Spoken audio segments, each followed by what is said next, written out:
Theologian with another tier list for you guys. And this is for the Democrats' primary that's going to be happening in 2028.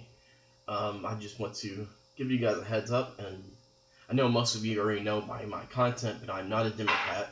I'm not a progressive. So this is going to be a list that's just like I did for the Republicans. It goes from S to F. S being the candidates who are, I think, really going to be top contenders for this race for the Democrats. The S tier would be those who have, in my opinion, the best shot. Right under that would be A, people who have a good chance, but who are still not as popular as the people in the S tier. And then B would be people who have candidates who have a chance, not a very strong chance, but they have a chance nonetheless. C list would be candidates who have a very small chance. If everything goes right for them, if they speak well, debate well, they might just slip in as the candidate, but they have a very long shot to get there. And F would be people I think would have no chance in hell.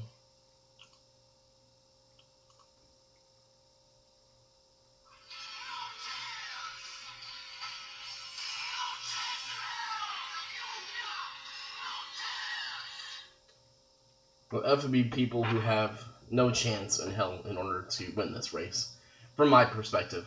And again, I may be wrong because I'm not a progressive, I'm not a Democrat, so if this ages poorly, just don't kill me in the comment section too hard. But let's get started with Josh Shapiro, former, I think, governor or a senator from Pennsylvania.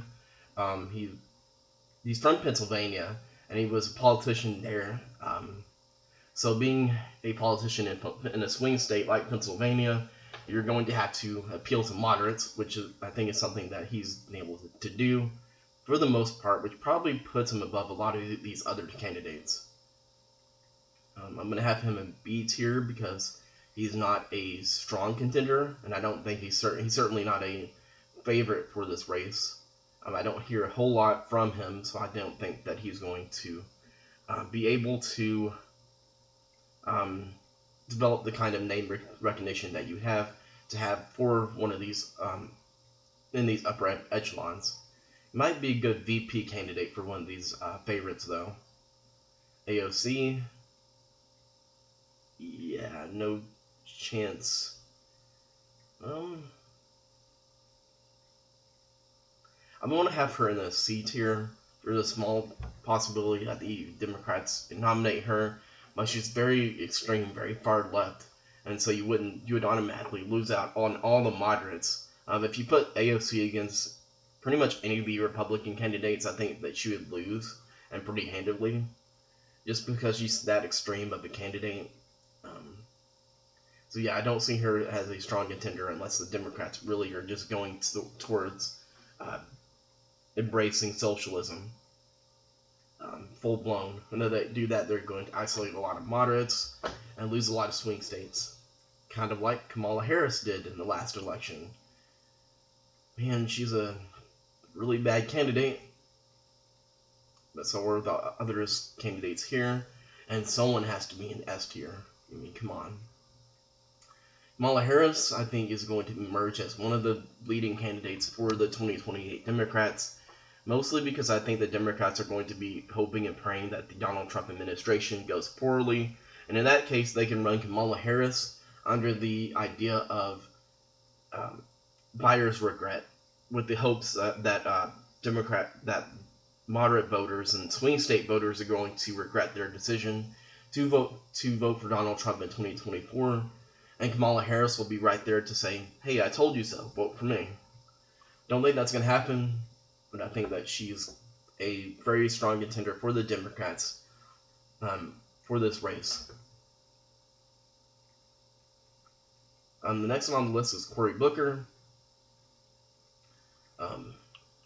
He might be able to run if he's not busy doing an 8-hour filibuster. And isn't it ironic that he criticizes filibusters as a tool of white supremacy? back in the Obama administration, but yet he's doing it now. But I do think in the Democrats' eyes, with as extreme as the Democrats are getting, that he's earned a name for himself with this filibuster. I don't agree with the Democrats on this, obviously, but I think a lot of especially the young Democrat voters, look up to him as someone in the Senate who's standing up against Donald Trump, who's giving a voice to the Democrats. So I think he's going to be I think he's going to be in the A tier. I don't think he's going to be up there with like Kamala Harris and the other candidate that I have up here, that I'm going to have up here. But I think he's going to have a good shot. And if he's the favorite, he ends up being the Democrat nominee, I don't think anyone would be surprised about that. I told him in the last upload I did about Pete Buttigieg, that I mispronounced his name last time. I think Buttigieg is the correct pronunciation. But we're going to put Pete up here with Cory Booker because he is polling well. He's polling as one of the top leaders of the Democrats in 2028. For some reason, I'm not a fan of his. I'm not a fan of any of these guys. I don't think he did himself any favors when he was serving as a Secretary of Transportation in the Joe Biden administration. So he's going to be tied to Joe Biden the same way that Kamala Harris is and was. But amongst all these other candidates, he's going to still stand as one of the strongest contenders, which probably says a lot about this list of candidates. Gavin Newsom was probably one before the LA riots and the immigration debates, was probably in the S tier, but now I'm going to have to drop him all the way just above Josh Shapiro and AOC. Mostly because Gavin Newsom, I don't think, has done very good with the immigration issue in California and with the LA riots. I think his popularity is taking a hit. I would be surprised if he ends up being the nominee. But if, just like Josh Shapiro, if things go a certain way, I could see him maybe surprising some people.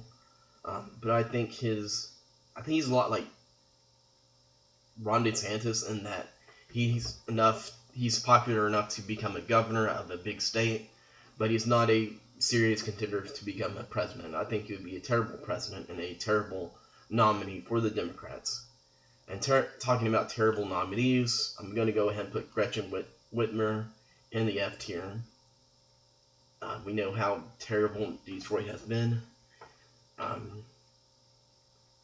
And Michigan being in the Rust Belt, Gretchen Whitmer has done a very good job, has done a very bad job with Michigan, with leading Michigan.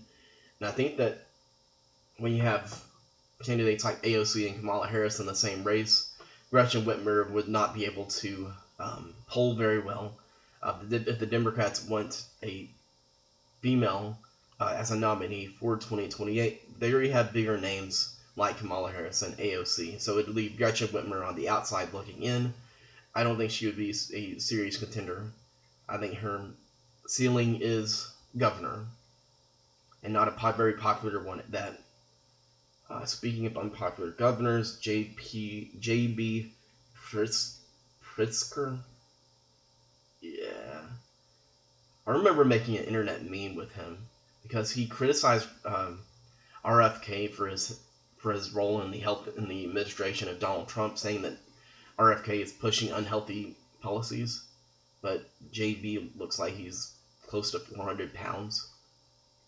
I think he's a joke. I don't think he's a serious contender in this race. I think that even the Democrats don't see him as a serious contender. He's kind of reminds me of the Chris Christie in the Republican race, the big guy whose loud personality may give him some pops here and there, but I don't think he's ever going to challenge for the presidency. Wes Moore. I literally have no idea about this. I've never heard of this guy, and if I've never heard of this guy, I don't think that the average casual voters are going to hear of this guy.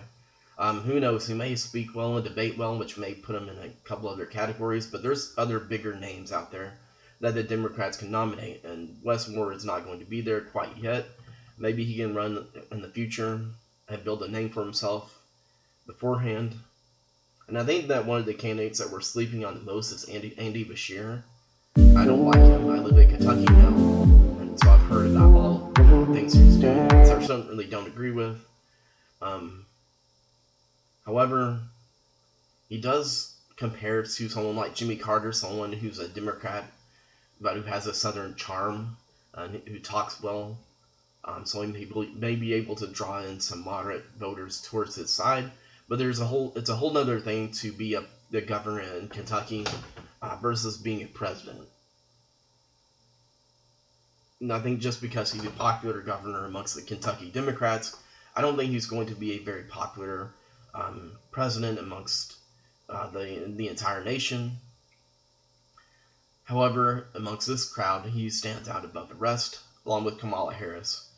Mark Kelly, like, I'm going to go ahead and put Joe Ossoff in this category because I have no idea who that guy is. He seems young, though, from the picture. So I'm sure he's a young progressive who his time may come as a Democrat nominee, but I don't think that's going to be anytime soon. Raphael Womack would have to have a really good debate performance in order to stand out above the crowd. Mark Kelly, the same thing.